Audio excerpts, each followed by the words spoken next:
Hello, humans. It is, I don't know what time it is, mid afternoon, like maybe 1 or 2.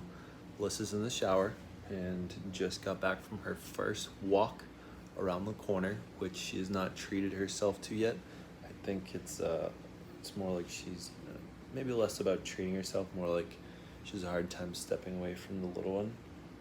But big milestone, I think, for her to be able to step away and let me be with her. I think it's less about trust in me than it is about like her intuition, her body telling her to be super close and just listen to her body. Fun fact: we've been playing the hill climb racing, mostly because Alyssa can play it with one hand while she's nursing and doing whatever else. Um, and it's kind of funny.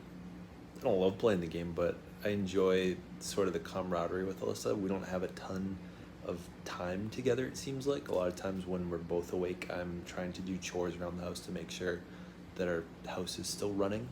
Um, so it's huge for me to be able to do that. So like when we're hanging out, it's usually we're watching a little bit of TV. There's no us time necessarily, so this is about the closest it gets. Um, Also, fun fact on TikTok, I have had more views on there than I have had in almost my entire YouTube career right now, as of this week. Um, a video I made about the 5 S's of soothing, and adding my sixth one, which is mom's smell in her shirt, um, is up to 475,000 views, and the time lapse of my wife being pregnant is almost up to 200,000 views. So 600,000 together pretty much beats all of my YouTube views of all time. Hey Gemma, this is gonna be short. I won't be on for long. But yeah, day 24. We had been doing like 4-hour sleep schedules, so she would go to sleep, then wake up at like 11 p.m. Then I would go to sleep, and then we'd switch again at like 3 a.m. and then we'd switch again at like 7 a.m. And we've switched that a little bit, so now she's going to bed at 7 p.m. Even if she's clustering, mom pumps for 20 minutes every 60 to 90 minutes ish. So she said she's able to stay pretty sleepy while she pumps, which is good. But it's very interrupted sleep. So she's not always able to get into a real deep one, but sometimes we're able to bite off 3 or 4 hours at a time for mom. Her body seems very in tune with this little one, because she'll be sleeping for, let's say, 2 hours after some bottles, and that sounds good, Gemma. Send me something in the Google Hangout. She'll have, what happens is after mom pumps, I'll have the bottle. If she's sleeping, hopefully I'll get to hold on to that bottle. Hopefully Alyssa comes again and hands me another bottle, so I get 2. If I have 2 bottles at any point in time, then Alyssa is allowed to sleep for 2-3 hours, because it's usually a bottle buys 60 to 90 minutes of time for mom to be able to be off. But it's unbelievable how in tune they are, because she will wake up from being hungry and like within like a minute, not because she can hear her, within like a minute she will pop up in the room and be like, I'm feeling like I need to feed. And it's just crazy. There's a lot of woo-woo going on. Like, I can't believe how in tune and like almost how much they communicate together. It's crazy. Mama is working on her master's degree, and so she just signed up for a math course and started doing some multivariate calculus yesterday. I'm gonna have to brush up on it, since it's been like a decade since I took that class. I've been playing Madden. I've been live streaming on TikTok at night. I've been It's a little part of me that's ashamed of Madden because it doesn't feel like productive time, but it is fun. I know there's an addictive piece of it, so I think managing my ability to have fun and not just be like turned on because I'm addicted to it. Because I know that they designed the game to be addictive, so gotta be careful of that. And I'm also trying to spend at least like 20 minutes a day on writing a new book. The book is mostly on goal setting and bucket list writing. Thank you, Gemma.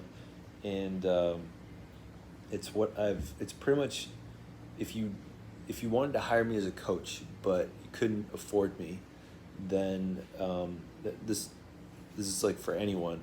The book is about, I want the book to be as close to a coaching session with me. So it starts off with like a bucket list and your achievements, and then like figuring out what you want from there. In the small minutiae, I have a ton of examples from my own life. I have a handful of examples from my clients that I'm getting permission for.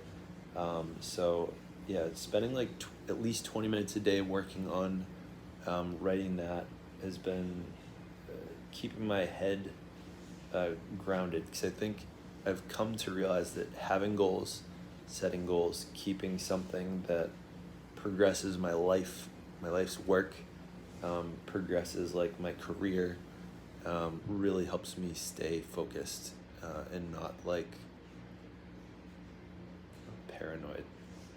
I don't know. It's habitual, but it sometimes, I think since I've been on paternity leave, it's been tough with her because it just feels like nothing's normal.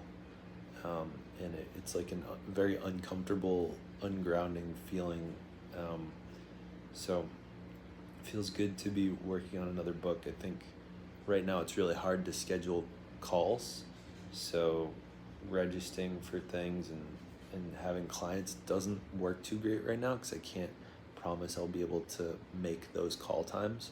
So it's important that I think I'm working on something towards that career if I can't be scheduling calls right now. But I'm looking forward to, in a couple months, I'll be able, maybe less than that, I'll be able to do that again. But we're in a fairly good place. I would love for Mom to get more sleep. That's still one of my goals, is to hopefully figure out a way that, besides her growing a bit, just finding possibly better ways for us to be able to sleep in more successful ways. I think having her sleep in the Snuggle Me during the day, if we can, like when Mom's done feeding, put her in the Snuggle Me, which is like this bed that kind of hugs her edges, so that she can just get used to being peaceful in that, so that, you know, mom can stand up and walk around if necessary, and I would love to be able to type instead of just being on my phone, but that's not really what it's for. It's really for her to be able to not self-soothe, but feel comfortable without some body heat. Yeah, but sleeping is a journey. It's all falling into place. Yeah, sleeping is very interesting. And it's interesting, someone shared the other day that parents sleeping and being on schedules and eat, play, sleep might be like a profiteering myth that people have monetized to sell to new parents, when it's not necessarily the truth. It sounds good. I don't know if it's the truth. Also, I want to thank the state of Massachusetts and the people that helped make paid paternity leave exist. As of right now, this would be day 2 of me going back to work if I didn't have some paid paternity leave. And instead, I got at least 2.5 months left of being able to earn 73% of my salary without having to work. It's a pretty awesome opportunity. I'm very thankful for the people that got that law to pass. I really hope in other parts of the country and in the world that will be something on the up and up that everyone gets to take advantage of. The thought of not being with these two for 8 hours a day, to have to go take care of other people, it sounds terrible. So I'm really grateful for it. I think that's all for today. Thank you for watching. Stay weird.